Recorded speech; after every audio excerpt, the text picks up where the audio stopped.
খালেদা জিয়া তার জীবদ্দশায় ক্ষমতায় থাকুক আর ক্ষমতায় না থাকুক, খালেদা জিয়া তার জীবদ্দশায় ইসলামকে কটাক্ষ করে সরাসরি ইসলামের সাথে অসঙ্গতিপূর্ণ এমন কোন কথা বলেছে এটা অন্তত আমার জানা নাই। এটা আপনি রাজনৈতিকভাবে যে কোনো দল করতে পারেন, ব্যক্তিগতভাবে তিনি ভদ্র, ঠিক কিনা? যার যতটুকু ভালো আছে এতটুকু স্বীকার করেন। আমার ভাই যে খালেদা জিয়া বাংলাদেশের 3 বারের প্রধানমন্ত্রী, বর্তমান যদি তিনি সুস্থ থাকেন, বেঁচে থাকেন, তাইলে আগামী বারও তারই প্রধানমন্ত্রী হওয়ার সম্ভাবনাই। কবে, কখন, কোথায়, কিভাবে মরবেন এটাও ফেরেশতা লিখে দেয়।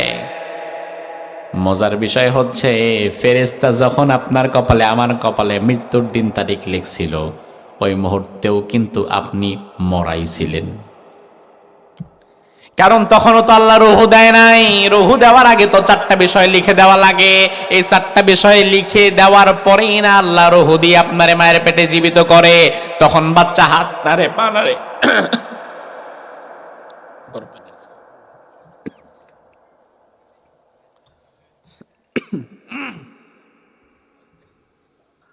দ্রুত দেন। বিসমিল্লাহ।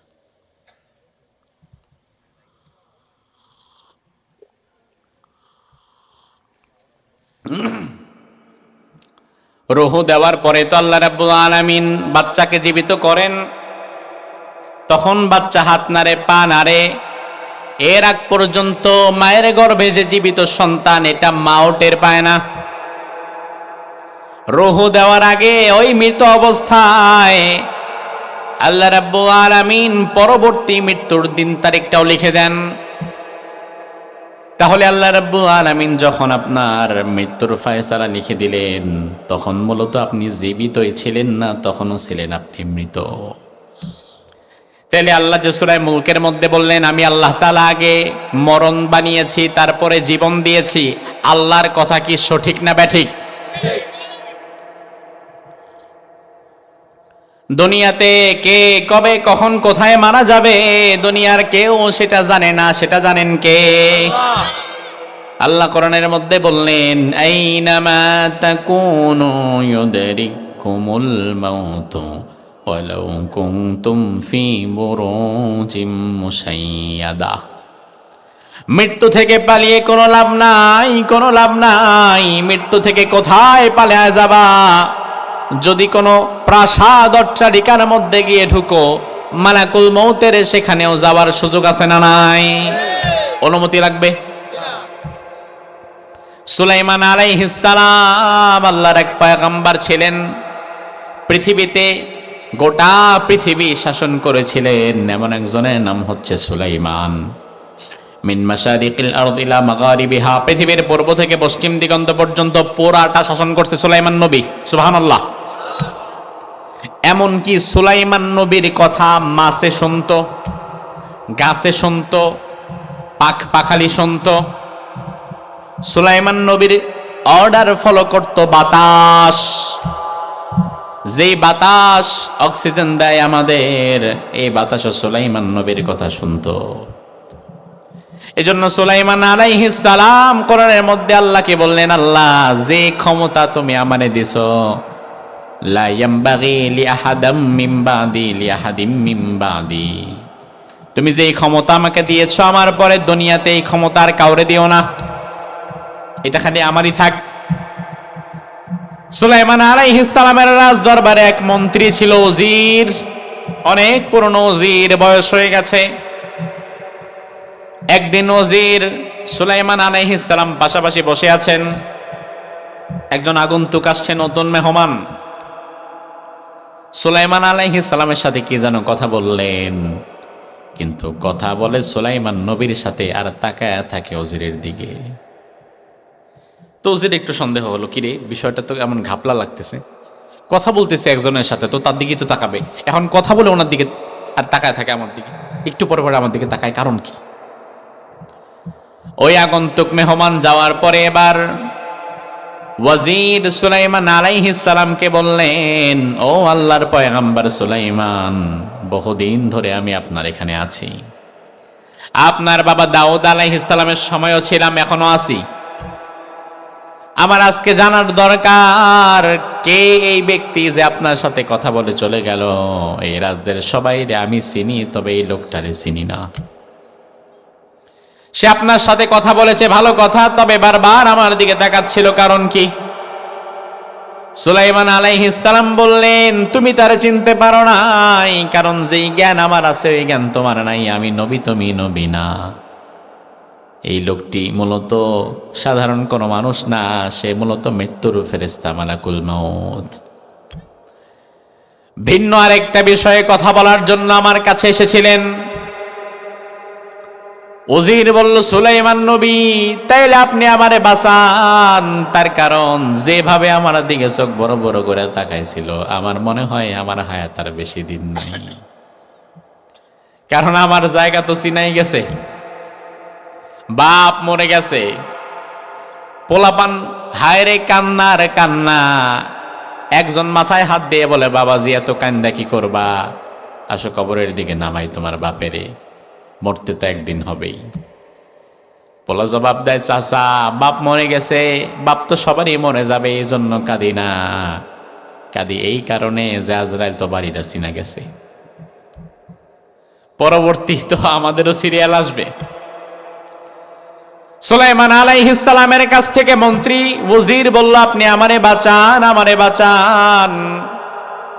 আপনি মেহেরবানি করে বাতাসকে হুকুম দেন, বাতাস যেন আমারে নিয়ে হাজার হাজার মাইল দূরে যে এমন একটা জঙ্গলে ফেলে দিয়ে আসুক, যে জঙ্গলে দুনিয়ার কোনো মানুষ কোনোদিন যায় নাই। ওই জঙ্গলে গিয়ে জঙ্গলের লতা পাতা খেয়ে আমি বাঁচবো আর আল্লাহর ইবাদত করব। তার মানে দুনিয়াতে বাঁচার ইচ্ছা সবার আছে না নাই?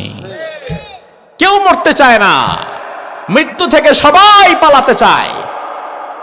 তবে মৃত্যু থেকে যতই পালাতে চান, মৃত্যুকে যতই ভয় করেন, পালাতে পারবেন? মৃত্যুকে ভয় করিয়েন না ভাই, বরং ভয় করেন মৃত্যুর মালিককে। মৃত্যুর মালিক আল্লাহকে ভয় করেন, মৃত্যুকে নয়। আমাদের দেশের মানুষ আমরা সবাই মৃত্যুকে ভয় করি, মৃত্যুর মালিককে না। এই জন্য আপনি নিমসার বাজারে এই মুহূর্তে গিয়া যদি দুইটা ফাঁকা ফায়ার করেন, কংসনগর বাজারে গিয়া যদি দুইটা ফাঁকা গুলি করেন, সাথে সাথে দেখবেন সব দোকানদার শাটার ফালায়া দৌড়। মৃত্যুর ভয় আছে না নাই? কিন্তু নামাজের আজান যখন হয়, তখন আল্লাহর ভয়ে, মৃত্যুর মালিকের ভয়ে দোকানের শাটার পড়ে না। সুলাইমান আলাইহিস সালামের কাছে উজির বলল, আমারে বাঁচান, আমারে বাঁচান, আমি এত তাড়াতাড়ি মরতে চাই না। আপনার কথা বাতাস শুনে বাতাসকে হুকুম দেন, বাতাস যেন আমার অনেক দূরে নিয়ে ফালায় দিয়ে আসে। সুলাইমান আলাইহিস সালাম বাতাসকে বললেন, বাতাস, আমার এই ওয়াজির কোনোদিন আমার কাছে কিছুই চায় নাই, আজকে যেহেতু মুখ ফুটে চেয়ে ফেলেছে, তারে উড়াইয়া হাজার হাজার মাইল দূরে এমন একটা জঙ্গলে নিয়ে নামায় দিয়ে আসবা যেখানে কোনো মানুষ কোনোদিন যায় নাই। সাথে সাথে বাতাস তারে নিয়ে গেল হাজার হাজার মাইল দূরে অচেনা অজানা এক জঙ্গলের মধ্যে নামায়া দিল। নামায়া দিতে দেরি আর দেখে সামনে মালাকুল মউত হাজির। আপনি তো কোন সুবহানাল্লাহ, ওই বেটার তো ইন্নালিল্লাহ। মালাকুল মউতকে দেখে সে বলল, ইন্নালিল্লাহ, আমি না আপনার ডরে রাজপ্রাসাদ ছাড়লাম, এত দূর চলে এলাম আপনার ভয়ে। মালাকুল মউত বলল, আমার ভয় তুমি এখানে আসছো, আর আমি যখন আজকে সুলাইমানের সাথে কথা বলতে গেছি, ওই জায়গায় আমি যখন তোমাকে উপস্থিত থাকতে দেখেছি, তোমাকে বসে থাকতে দেখেছি, তোমার আমলনামার হায়াত মৃত্যুর খাতাটা চেক করার সময় আমি অবাক হয়ে গেলাম, আর কিছু সময় পরেই তোমার মৃত্যু লেখা ছিল। এটাও বিষয় না, কাছাকাছি তো ছিলাম, জানটা কবজ করে নিয়ে গেলেই তো পারতাম, কিন্তু না, তুমি যখন মাতৃগর্ভে ছিলে, রাসূলের সেই হাদিস, ইয়াবাসুল্লাহু ইলাইহি মালাকান বিআরবাই কালিমাত, চারটা বিষয় ফেরেশতা লিখে দেয়। 1 নম্বরে আমল, 2 নম্বরে মৃত্যু। ওই সময় ফেরেশতা তোমার তাকদীরে তোমার মৃত্যুর স্থান লিখেছিল এমন এক জায়গা যেখানে দুনিয়ার কোনো মানুষ কোনোদিন আসেই নাই, আর তোমার এত দ্রুত ওই জায়গায় যাওয়ার কোনো চান্সই নাই। আমি বারবার তোমার দিকে তাকাচ্ছিলাম আর বলছিলাম, এটা কিভাবে সম্ভব? কিভাবে সম্ভব হবে এটা? এত দূরকে দূর সে এই মুহূর্তে কিভাবে যাবে? আবার মৃত্যুর ফায়সালা যখন হয়, জান কবজ তখনই হয়। আল্লাহ বললেন, ইদা জাআজালুহুম লা ইস্তাখিরুনা সাআতাও ওয়া লা ইস্তাকদিমুন। মৃত্যু যখন আসবে, এক সেকেন্ড আগেও হবে না, পরেও হবে না, বিলম্বিত হবে না, আবার ত্বরান্বিত হবে না, জাস্ট টাইমে হবে, দেরি হবে না। আমি চিন্তা করতে লাগলাম, এত অল্প সময়ের মধ্যে এত দূরে তুমি কেমনে যাবা, কেমনে তোমার জান কবজ করব। অবশেষে আমি চিন্তা করলাম, এত কিছু হিসাব করার দরকার আমার নাই, আমি আমার সময় মতো আমার জায়গায় চলে যাই, আর তোমারে তোমার সময় মতো তোমার জায়গায় নিয়ে যাবে তোমার মৃত্যু। তোমার মৃত্যুটা রাজপ্রাসাদে ছিল না, তোমার মৃত্যু ছিল এই জঙ্গলে লিখা, যার কারণে তুমি বাঁচার জন্য যেখানে এসেছো এটাই মূলত তোমার মৃত্যুর স্থান। সুবহানাল্লাহ। আমার ভাই, আমরা কেউ যদি জানি আমাদের মৃত্যু কোথায় হবে, কখন হবে, আমাদেরকে জীবনে মাইরা ফালাইলেও সেখানে যাইতাম? অসম্ভব, সেখানে আমরা যেতাম না। আমরা অনেক সময় খবর পাই, ইন্দোনেশিয়ার একটা বিমান চায়নার দিকে রওনা দিয়েছে, পথিমধ্যে ক্র্যাশ করে পড়ে গেছে সাগরের উপরে। এমন জায়গায় বিমানটা ক্র্যাশ করে পড়ে যায়, এমন মহাসাগরের ভেতরে ডুবে যায়, জীবনে আর কোনো দিন ওই বিমানের একজন মানুষের একটা জামা কাপড়েরও আর হদিস পাওয়া যায় না। ওই বিমানের যে শত শত যাত্রী, তারা যদি জানতো যে আজকে এই বিমানের ক্র্যাশ করে আমরা মরে যাব, জীবনে কোনো দিন এই বিমানের মধ্যে তারা উঠতো না। মৃত্যু এমন এক বিষয়, কখন কারের সামনে চলে আসে তার কোনো ঠিক নাই, আর মৃত্যু থেকে বাঁচাও কারোর জন্য সম্ভব না। 2009 সালে একজন ব্যক্তি মারা গেল, বিখ্যাত পোপ সম্রাট মাইকেল জ্যাকসন তার নাম ছিল। ওই সময়কার যারা, তারা তার নামটা জানে, মাইকেল জ্যাকসন। একই সাথে গান গাইতো, নাচতো, গিটার বাজাইতো, সব করতো একসাথে, বিখ্যাত ব্যক্তি ছিল। 2009 সালে মারা গেছে। সে যখন মারা যায়, তার বয়স ছিল 50 বছর। কয় বছর? তার মানে বয়সটা আহামরি বেশি। তার কারণ কি? তার কারণ রাসূল কিন্তু হাদিসে বলে গিয়েছেন, আমারু উম্মতি মা বাইনা সিত্তিনা ইলা সাবঈন ওয়া আকাল্লুহুম মান ইয়াজুজু আন যালিক। আমার উম্মতের মধ্যে অধিকাংশ মানুষের গড় হায়াত থাকবে 60 থেকে 70 বছর। এর মধ্যে দুনিয়ার মানুষ বিদায় হয়ে যাবে। তাইলে এই উম্মতের মানুষও কিন্তু দেখবেন 60-70 বছরের মধ্যে বিদায় হয়। এখন আর 100-150 বছর মানুষ খুব একটা বাঁচে না। কিন্তু ওই যে মাইকেল জ্যাকসন, বিখ্যাত ব্যক্তি, গোটা আমেরিকা যার জন্য পাগল, তার লাইফস্টাইল পড়ে আমি অবাক হয়ে গেলাম। তার দুনিয়াতে বাঁচার স্বপ্ন ছিল 150 বছর। কয়শো বছর? কথা কয় না। আচ্ছা, বাঁচার স্বপ্ন তো আপনার থাকতেই পারে, কিন্তু বাঁচাবার মালিক কে? হায়াত এবং মওতের মালিক কে? 150 বছর বাঁচা লাগবে। তো এজন্য অদ্ভুত অদ্ভুত কিছু কাজ সে করে গেছে, যেটা কেউ করে নাই। তার চামড়ার সাথে মিলিয়ে সে একটা মাস্ক ইউজ করত, যেটা কেউ বুঝতে পারতো না, দস্তানা পড়তো। সে চিন্তা করেছিল যে এই হাত যাদের সাথে মিলাবো তাদের হাতে ব্যাকটেরিয়া থাকতে পারে, ওই ব্যাকটেরিয়া আবার আমার শরীরে আসবে, তাহলে এটা আমার শরীরে ক্ষতি হতে পারে। 150 বছর বাঁচা লাগবে। কোনো খাবার খাওয়ার আগে, জীবনের শেষ 25 বছর, কোনো খাবার খাওয়ার আগে ওই খাবারকে মেডিকেলি ল্যাবরেটরিতে নিয়ে টেস্ট করার পরে তার সামনে হাজির করা হতো, যেই খাবারে কোনো ক্ষতিকারক দিক আছে কিনা, এটাকে মেডিকেলি নিয়ে টেস্ট করা হতো। সার্বক্ষণিক তার চিকিৎসার জন্য তার নিজস্ব বাসার মধ্যে 12 জন মেডিকেল এক্সপার্ট ডক্টরদেরকে রাখা হয়েছিল। সে যেন কোনোদিন যদি বিপদে পড়ে, ধরেন হঠাৎ সুস্থ মানুষ, কিডনি একটা ড্যামেজ হয়ে গেছে, হতে পারে না? পারে। মাইকেল জ্যাকসন চিন্তা করেছিল যে হঠাৎ করে আমারও তো বিপদ আপদ হতে পারে। এই জন্য অর্গান ডোনার সিলেক্ট করে রেখেছিল, যে অর্গান ডোনাররা যে কোনো মুহূর্তে যেন টাকা পয়সা দিতে প্রস্তুত হয়ে যায়, এমন একটা অবস্থা হয়ে গেছে। এত শত আয়োজন,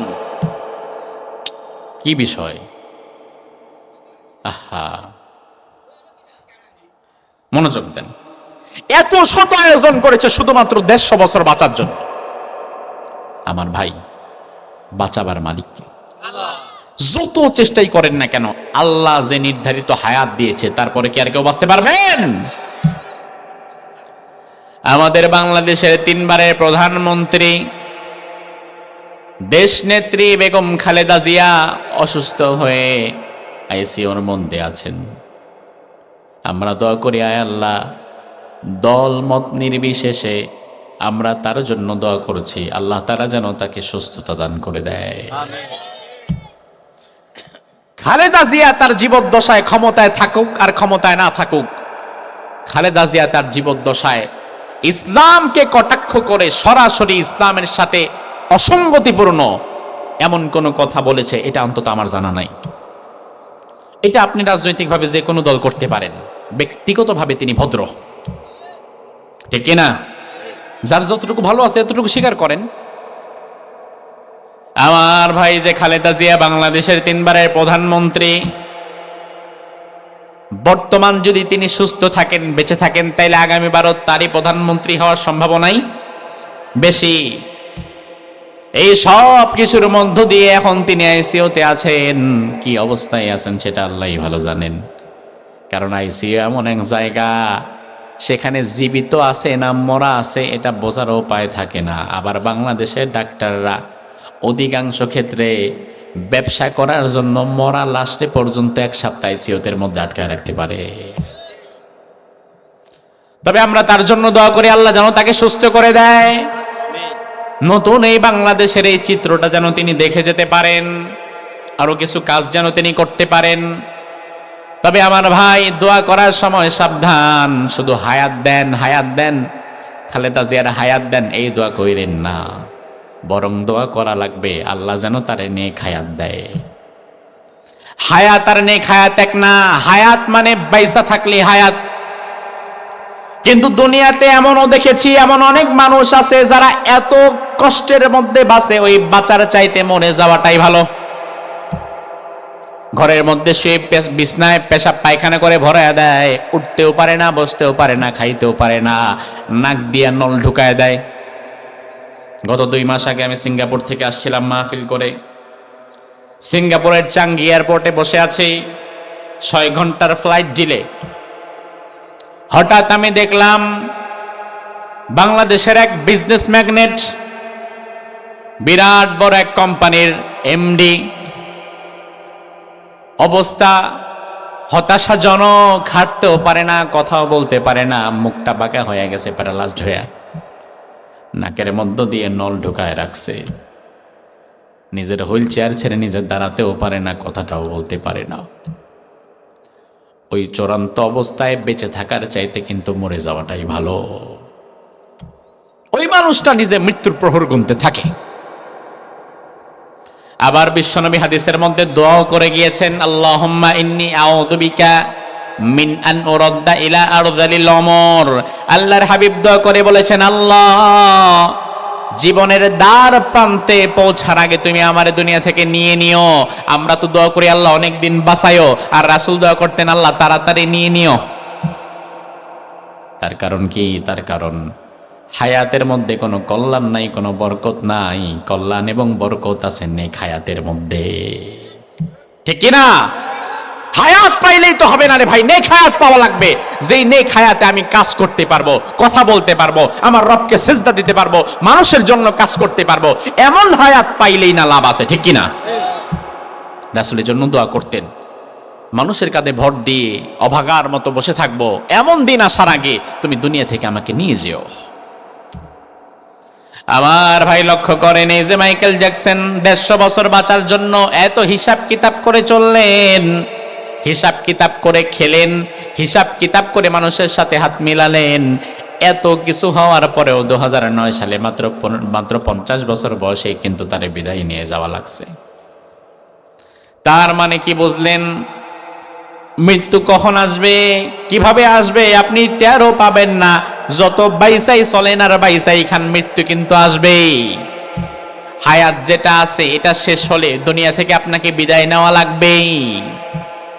এজন্য আল্লাহ রাব্বুল আলামিন আয়াতের মধ্যে বললেন, আল্লাযী খলাকাল মাউতা ওয়াল হায়াহ, আমি আল্লাহ মৃত্যু বানালাম এবং জীবন বানালাম। ফেরেশতা আমাদের কপালের কাছে এসে 4টা বিষয়ের মধ্যে 1 নম্বরে লিখে দেয় আমাদের কাজকর্মগুলো কেমন হবে, 2 নম্বরে লিখে দেয় আমাদের হায়াত মওতের অবস্থা, মৃত্যু কখন হবে, আর 3 নম্বরে লিখে ওয়ারিজকুহু, দুনিয়াতে আমরা কতটা সময় বাঁচবো, কতটুকু রিজিক পাবো। রিজিক নিয়ে দুনিয়াতে আপনার আমার কত টেনশন, কত চিন্তা, আগামী বছর কয় টাকা উপার্জন করব, কি খাবো না খাবো, কত টেনশন। অথচ দুনিয়াতে আপনি কি পরিমাণ রিজিক গ্রহণ করবেন সেটা দুনিয়াতে আপনি আসার আগেই কিন্তু আপনার আল্লাহ আপনার কপালে ফিক্সড করে দিয়েছেন। আল্লাহ রাব্বুল আলামিন কপালের মধ্যে যেটা লিখলেন, দুনিয়াতে আসার পরে এখান থেকে 1 পয়সা বাড়বেও না কমবেও না। রিজিক আর রিজকু মাকসুম, রিজিক ফিক্সড হয়ে গেছে। এখন আপনার সময় মতো আপনার কাছে রিজিক পৌঁছে দিবেন কে? আল্লাহ কোরআনের মধ্যে বললেন, ওয়ামা মিন দাব্বাতিন ফিল আরদি ইল্লা আলাল্লাহি রিজকুহা, আমি আল্লাহ রাব্বুল আলামিন জমিনে যত বিচরণশীল প্রাণী রয়েছে সব প্রাণীর রিজিক আমি আল্লাহ দেই। কে দেয়? আল্লাহ তাআলা রিজিক দেয়। মূসা আলাইহিস সালাম একদিন আল্লাহরে বলে, আল্লাহ সব প্রাণীর রিজিক তুমি দাও, এটা কি সম্ভব? আপনারা কি বলেন, এটা কি সম্ভব না অসম্ভব? শুধু মানুষ না, সব প্রাণী, এমনকি ওই যে গর্তের পিপিলিকা, দুনিয়ার কোনো মানুষ পিঁপড়ার খাবার দেয় না, কিন্তু পিঁপড়ার খাবার যিনি দেয় তিনি কি? এমন অনেক প্রাণী আছে যেই প্রাণী আপনি দেখেনই না, আছে না নাই? ওর খাওয়া লাগে না, কে দেয়? মূসা আলাইহিস সালাম বলে, আল্লাহ সব প্রাণীর রিজিক কেমনে দাও আমার বুঝে আসে না। আল্লাহ রাব্বুল আলামিন বলে, ও মূসা, ওই পাহাড়ের কাছে চলে যাও, হাতের মধ্যে লাঠিটা নাও। মূসা আলাইহিস সালাম তার লাঠি নিয়ে পাহাড়ের কাছে চলে গেলেন। যাওয়ার পরে দেখলেন সামনে একটা পাথর খণ্ড পড়ে আছে, পাথর। আল্লাহ বললেন, বাড়ি দাও, পাথরটা ভাঙো। মূসা আলাইহিস সালাম বাড়ি দিয়ে পাথরটা ভেঙে ফেললেন। ভাঙার পরে দেখে এই বড় পাথরের ভেতরে আরেকটা পাথর, সুবহানাল্লাহ কয় না, আরেকটা ছোট পাথর। আল্লাহ বললেন, ও মূসা 2 নাম্বার পাথরটা ভাঙো। মূসা আলাইহিস সালাম 2 নাম্বার পাথরটাও বাড়ি দিলেন। দেখে 2 নাম্বার পাথর ভেঙে যাওয়ার পরে ভেতরে আরেকটা ছোট পাথর। আচ্ছা এটাও ভাঙো, 3 নাম্বারটা ভাঙো। মূসা আলাইহিস সালাম আবার বাড়ি দিলেন, 3 নাম্বার পাথরটা ভাঙছে। এবার আল্লাহ বলেন, এই মূসা লক্ষ্য করো, তাকাও। মূসা আলাইহিস সালাম 3 নাম্বার পাথরের ভাঙা টুকরাটা চোখের কাছে নিয়ে দেখে ছোট্ট একটা পোকা। ওই পোকার বাসস্থানটা ছিল 3য় পাথরের ভেতরে, আর ওই পোকার মুখে 1 দানা খাবার। তাফসীর থেকে বলছি, ওই পোকার মুখে 1 দানা খাবার। মূসার চোখে পানি চলে এলো, আল্লাহ এটা কিভাবে সম্ভব? আল্লাহ কয়, মূসা এই পোকারও ভাষা আছে, এই পোকা কথা বলে, তুমি বোঝো না। দুনিয়াতে যত প্রাণীকুল আছে, যত প্রাণী আছে, সব প্রাণীরা জিকির করে কার? শুধু আমরাই জিকির করি না। হাতি, ঘোড়া, বাঘ, ভাল্লুক, গর্তের পিপিলিকা, সমুদ্রের মাছ যা আছে সব জিকির করে কার? আল্লাহ কোরআনের মধ্যে বললেন, তুসাব্বিহু লাহুস সামাওয়াতুস সামাউ ওয়াল আরদু ওয়া মান ফিহিন, আকাশে এবং জমিনে যা আছে সব আমি আল্লাহর জিকির করে। ওয়া ইম মিন শাইইন ইল্লা ইউসাব্বিহু বিহামদিহি ওয়ালাকিন লা তাফকাহুনা তাসবিহাহুম, তবে ওই প্রাণীদের জিকিরের ভাষা বোঝার মতো ক্ষমতা তোমার কানে রে আমি আল্লাহ দেই নাই। পিপিলিকা জিকির করে, কথা সত্য। আপনার ঘরের নিচে ঘর খুঁটলে যে সাপ আসবে, কেঁচো আসবে, ব্যাঙ আসবে, এই সব আল্লাহর জিকির করে। আপনি বলবেন হুজুর কোনোদিন তো শুনলাম না। আরে ভাই, ওইটা বোঝার মতো ক্ষমতা তো আপনার কানের নাই। আপনি এয়ারপোর্টে দাঁড়িয়ে আছেন, মালয়েশিয়া থেকে আপনার ভাই আসবে, রিসিভ করতে গেছেন কুমিল্লা থেকে। এয়ারপোর্টের সামনে দাঁড়িয়ে আছেন, এমন সময় দেখলেন দুইজন চাইনিজ একে অপরের সাথে কথা বলছে। চাইনিজদের ভাষা বুঝেন, চ্যাং সুং প্যাং পুং। এখন দুইজনের সাথে কথা বলছে, লম্বা সময় কথা বলছে, আপনি পাশেই আছেন। এই ওপরে আসেন। অনেক কষ্ট করছে এই মাহফিলগুলো আয়োজনের জন্য। আমার ভাই দুইজন চাইনিজ কথা বলছে, আপনি 1 ঘন্টা দুইজন চাইনিজের পাশে দাঁড়ায় শুনলেন। 1 ঘন্টা শোনার পরেও একটা কথাও কি আপনি বুঝলেন? কথা কয় না।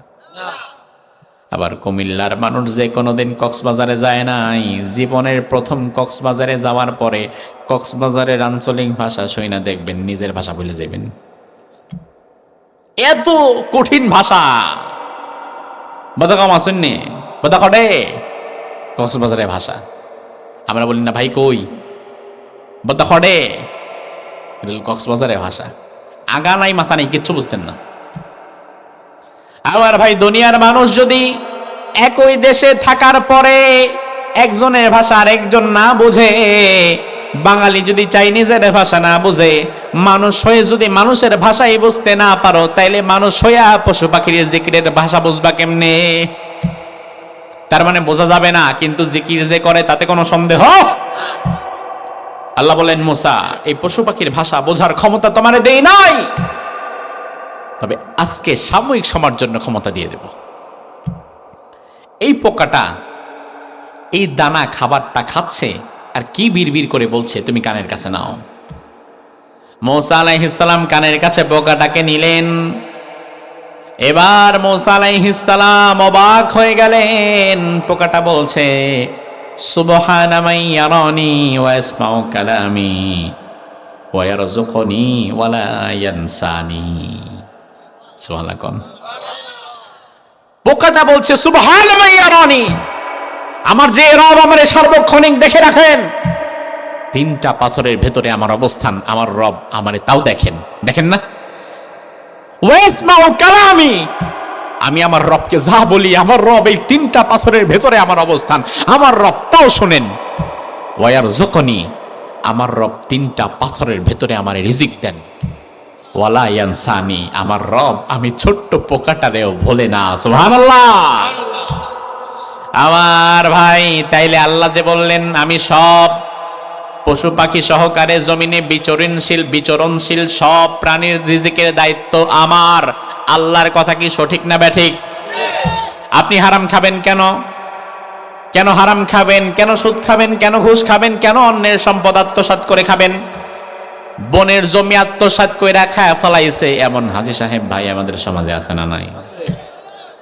নামাজ কালাম ঠিকই পরে, কপালে দাগও আছে, অথচ বাপ মারা গেছে 25 বছর 30 বছর, বনের জমিটারে বোঝায় দেয় না, জমি চাইলেই কয় আর কোনোদিন বাড়িতে আসবি না। আরেকজনের জমি খায়া করবাটা কি? কার জন্য দুনিয়াতে তুমি সম্পদ কামাবা? তুমি যে তোমার পরবর্তী প্রজন্মের জন্য এই সম্পদ হারাম ভাবে কামিয়ে রেখে যাচ্ছ, দুনিয়ার মানুষ এত কৃতজ্ঞ, তোমার মৃত্যুর কিছুদিন পরে দুনিয়ার মানুষ তোমার নামটাও মনে রাখবে না, এমনকি তোমার আত্মীয়রাও না। কথা কি ঠিক কিনা? আজকে 2025, আজ থেকে 200 বছর আগে ছিল 1825। ওই 1825 সালে এই অঞ্চলে থাকতো আমাদের দাদারা। 200 বছরের মধ্যে প্রতি 100 বছরে 4টা জেনারেশন বিদায় নেয়। আমার বয়স যখন 22, 23, 24, আমার বাবা আমারে বিয়ে করাইছে, 25 বছরে আমি বাবা হয়েছি, আমার সন্তান হয়েছে, তাহলে 25 বছরে আরেকটা প্রজন্ম দুনিয়াতে আসছে। প্রতি 25 বছরে এক একটা প্রজন্মের পরিবর্তন হয়। 200 বছরে তাইলে 8টা প্রজন্ম পরিবর্তন হয়ে গেছে। ধরেন 200 বছর আগে আপনার দাদার দাদা ছিল এই জায়গায়, আজকে ভারী কোঠায় আপনার বাড়ি। 200 বছর আগে এখানে আপনার দাদার দাদা হয়তো জমি কিনে বাড়ি করছিল, পৈতৃক সূত্রে ওই জায়গা, ওই জমি, ওই সম্পদ পাইছে আপনার দাদার বাবা, সেখান থেকে পাইছে দাদা, সেখান থেকে আপনার বাবা, বাবার সূত্রে এবার আপনি। আমার ভাই, আপনার বাবার নাম কি বলতে পারবেন সবাই? দাদার নাম কি তাও বলতে পারবেন, তবে দাদার বাবার নাম কি এটা বলতে পারবে এমন লোক এখানে অনেক কম আছে। আর যদি জিজ্ঞেস করি দাদার দাদার নাম কি, তাইলে একজনও পারবে কিনা আমার সন্দেহ আছে। তাইলে 200 বছরে দুনিয়ার মানুষ বাদ দাও মিয়া, তোমার আত্মীয়রাই তোমারে ভুলে যাবে। কার জন্য হারাম খাবা, কার জন্য হারাম সম্পদ রেখে যাবা? যে মানুষগুলো 200 বছরের ব্যবধানে তোমার নামটাই মনে রাখবে না, বাকি ইতিহাস তো পরের বিষয়। ওই মানুষদের জন্য দুনিয়াতে হারাম ভাবে সম্পদ রেখে যাওয়া কোনোদিন বুদ্ধিমানের কাজ হতে পারে না। হালাল ভাবে যতটুকু আছে থাকলে থাকুক, না থাকলে নাই, তবে হারামের দিকে যাব না। আমাদের অনেক ভাইরা মনে করে হালাল যেটা আল্লাহ তকদিরে লেখছে এটা তো লেখছেই, আর আমি যে একটু হারাম খাইলাম ও প্রি ইনকাম করলাম এটা তো আমি বোনাস। আমার ভাইটা বোনাস না, বরং আপনি হারাম যেটা খাইছেন এটাও নিজের রিজিকই ছিল, কিন্তু আপনি নিজের রিজিকটা তড়িঘড়ি করে হারাম ভাবে খাইছেন। আলী রাদিয়াল্লাহু আনহু নাম শুনছেন না? রাসূলের কি জামাতা, মেয়ের জামাই। আলী রাদিয়াল্লাহু আনহু একবার কোন এক সফরে বের হলেন ঘোড়ায় চড়ে। ঘোড়ার কাঁধে একটা সুন্দর জিনজির লাগানো আছে। আলী রাদিয়াল্লাহু আনহু তার একটা অভ্যাস ছিল, নতুন কোন মসজিদের পাশ দিয়ে যাওয়ার সময় সেখানে নেমে 2 রাকাত নামাজ আদায় করতেন। তার কারণ হচ্ছে মসজিদের যে জায়গায় আমরা সেজদা দেই, বিশ্বনবী বললেন এই সেজদার জায়গাগুলো কিয়ামতের ময়দানে আল্লাহর দরবারে আমাদের জন্য সাক্ষী দেবে। সুবহানাল্লাহ। যত জায়গায় সেজদা দিবেন, এজন্য আরেকটা আমল শিখে যান।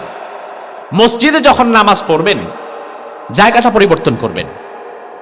ফরজ যেখানে পড়ছেন সুন্নতের সময় জায়গা পরিবর্তন করে আবার আরেক দিকে যান, পেছনে যান, বা পেছন থেকে সামনে যান, জায়গা পরিবর্তন করে নেন, এটাও সুন্নাহ। তার কারণ যত জায়গায় আপনার কপাল ঠেকবে ওই জায়গাগুলো সাক্ষী দেবে কিয়ামতের ময়দানে কার কাছে? আলী রাদিয়াল্লাহু আনহু চিন্তা করলেন যে 2 রাকাত নামাজ পড়ে যায়, এত সুন্দর মসজিদ। এই চিন্তা থেকে ঘোড়াটাকে পাশে রেখে তিনি 2 রাকাত নামাজের জন্য মসজিদে ঢুকলেন। ঢোকার আগে দেখলেন যে বাহিরে এক ব্যক্তি বসা, কাম নাই কাজ নেই, বসে আছে। আলী রাদিয়াল্লাহু আনহু ডেকে বললেন, এই ভাই, আপনি কি থাকবেন এখানে আরেকটু? বলে, হ্যাঁ, আমার তো কাজ নাই, থাকবো। তাহলে আমার ঘোড়াটাকে একটু দেখে রাখেন, আমি 2 রাকাত নামাজ পড়ে আসি। হ্যাঁ, সমস্যা নেই। আলী রাদিয়াল্লাহু আনহু ভেতরে গেলেন, সুন্দর মতো ওযু করলেন, 2 রাকাত নামাজ আদায় করলেন। নামাজ শেষ করে সালাম ফেরানোর পর এবার তিনি দোয়া পড়ছেন আর চিন্তা করছেন, আচ্ছা, বাহিরে যে মানুষটা 10-15 মিনিট আমার জন্য অপেক্ষা করলো, আমার ঘোড়াটার পাহারা দিয়ে রাখলো, আমি বের হয়ে খুশি হয়ে তারে কিছু বকশিশ দেই, এই চিন্তা করে তিনি পকেটে হাত ঢুকালেন। পকেটে হাত ঢুকায়া পকেট থেকে হাত বের করলেন, দেখলেন হাতের মধ্যে 2 দিরহাম। কয় দিরহাম? কয় দিরহাম? 2 দিরহাম। তার মানে 2 দিরহাম বের হয়ে তিনি ওই লোকটাকে দিয়ে দিবেন। বের হয়েছে, বের হয়ে দেখে সর্বনাশ, এই বেটা তো আর নাই, ঘোড়া আছে। তবে ঘোড়ার গলায় যে দামি জিনজিটা ছিল এই জিনজিটা খুলে নিয়ে ভাগছে, সিসকে চোর। আলী রাদিয়াল্লাহু আনহু চিন্তা করলেন, আহারে, আমার জিনজিটা নিয়ে গেলি। তিনি কষ্ট পেলেন, মন খারাপ করলেন। ওই বান্দা এই জিনজির চুরি করে নিয়ে বাজারে চলে গেছে। চিন্তা করছে, দাঁড়ায় থেকে লাভ কি, 2 টাকার ব্যবসা হয়ে যাক। বাজারে গিয়ে বলল, জিনজির একটা আনছি, নিবেন? এখন দোকানদার এই লোকের হাব ভাব দেখে, মতি গতি দেখে বুঝে ফেলছে যে মাল সুবিধার না। কারণ আমার ভাই, চুরি করা জিনিস বাজারে বিক্রি করতে গেলে এমনিতেই বিক্রেতার মনের মধ্যে একটু ভয় আছে না নাই? আর কাস্টমার যদি একবার বুঝে ফেলায় যে এটা চুরির মাল, তাইলে কি দাম কমে না বাড়ে? জানেন কেমনে, অভিজ্ঞতা আসেনি? দাম কমে যায়। গুলিস্তানে গিয়ে দেখবেন এমন আইফোন চুরি করে নেয়, 1.5 লাখ টাকা 2 লাখ টাকার আইফোন চুরি করে নিয়ে 5,000 টাকা বিক্রি করে দিয়ে দেয়, ওর গাঞ্জার টাকা হইলেই চলে। আলী রাদিয়াল্লাহু আনহুর জিনজিরটা চুরি করে সে বাজারে গেছে, দোকানদার বুঝে ফেলছে জিনজিরের দাম অনেক আছে ঠিক, তবে এই জিনজিরের আসল মালিক সে না। দোকানদারকে গিয়ে বললেন ভাইটা নিবেন? হ্যাঁ নিতে পারি, তবে বেশি দাম দিতে পারবো না। কত দিতে পারবেন? কয় 2 দিরহাম। কয় কিছু পারে না? কয় না। আচ্ছা ঠিক আছে দিয়ে দেন। দোকানদার 2টা দিরহাম তাকে দিল, সে জিনজিরটা দোকানদারকে দিয়ে 2 দিরহাম নিয়ে বাড়ির দিকে হাঁটা দিল। এবার আমার ভাইরা একটু হিসাবটা মিলান, এই ব্যক্তি যদি এই জিনজিরটা চুরি করে না এনে আর 15টা মিনিট অপেক্ষা করত, তাইলে আলী রাদিয়াল্লাহু আনহু মসজিদ থেকে বের হয়ে তারে দিত কয় দিরহাম? আচ্ছা সে যে চুরি করছে, চুরি করে হারাম খেয়ে সে পেয়ে গেছে এবার 200 দিরহাম। হ্যাঁ 200 দিরহাম পাইছে, বিক্রি করছে কত দিয়ে? 2 দিরহাম। তার মানে কি? তার মানে এটাই রিজিক। আল্লাহ তাআলা তাকদীরে 2 দিরহামটাই লিখে রেখেছে, এর কমও না বেশিও না।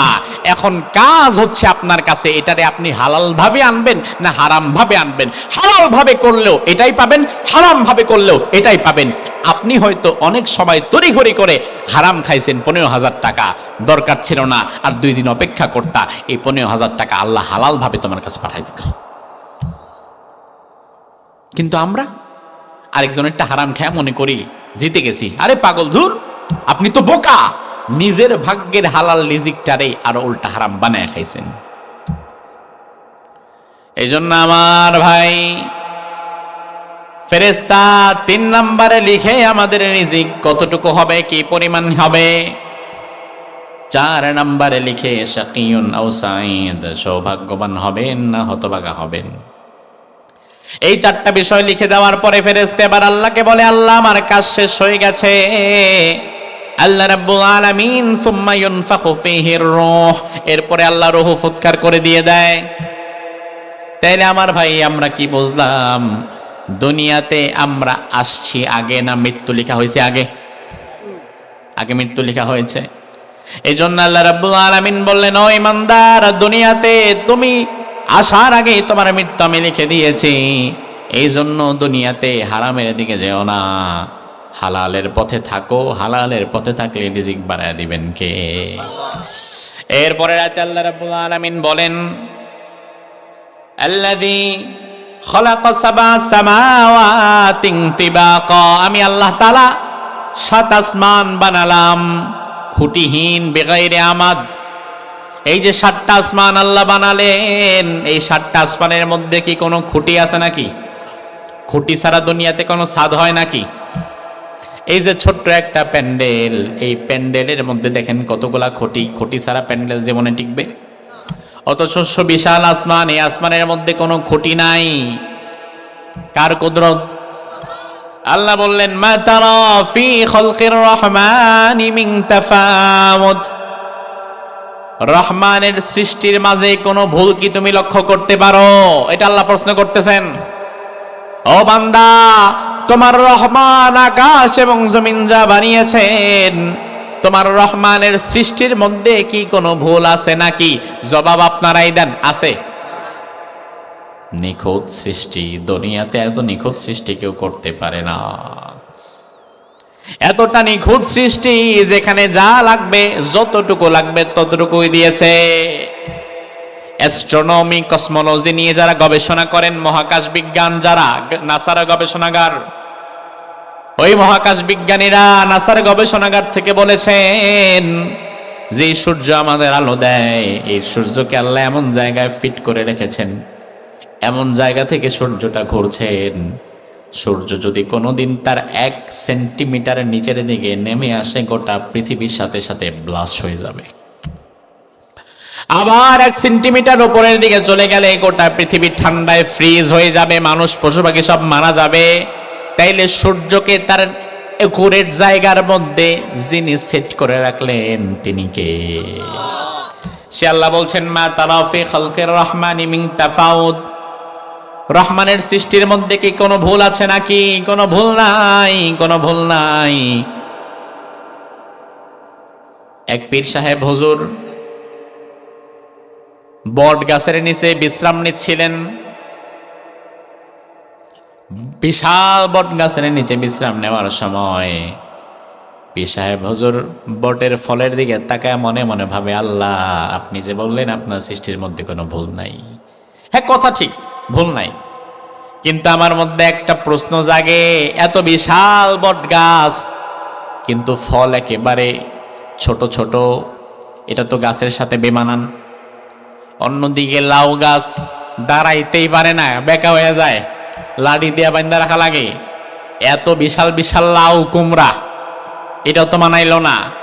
দরকার ছিল লাউ গাছে বটের ফল দেওয়া আর বন গাছে লাউয়ের মতো বড় বড় ফল দেওয়া। এই চিন্তা করতে করতে ঘুমায় গেছেন। হঠাৎ কিছু সময় পরে একটা বটের ফল মাথার উপরে টুপ করে পড়েছে, ঘুমটা ভেঙে গেছে। ঘুমটা ভাঙার পরে উপরের দিকে তাকায় বলে, আল্লাহ আমি যা চিন্তা করছি সর্বনাশ,